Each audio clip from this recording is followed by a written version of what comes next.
Não permita que as vozes do passado, a acusação do inimigo ou a sua própria autocrítica o mantenham prisioneiro. A cruz de Cristo é o seu passaporte para a liberdade, o seu selo de perdão e a sua oportunidade para um novo começo. Deixe para trás o fardo da culpa, abandone a vergonha e corra para os braços do Pai que te espera com amor e misericórdia infinitos. Não importa o quão sujas suas vestes pareçam, Ele tem uma nova vestimenta de justiça para você. Este é o momento de abraçar a beleza da graça, de crer que você é amado e perdoado e de caminhar em uma nova vida livre de condenação.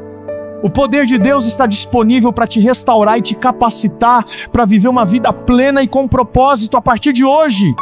Qual peso você está carregando que precisa entregar aos pés da cruz? Você está pronto para aceitar o perdão e o recomeço que a graça de Deus te oferece? Dê esse passo de fé hoje mesmo.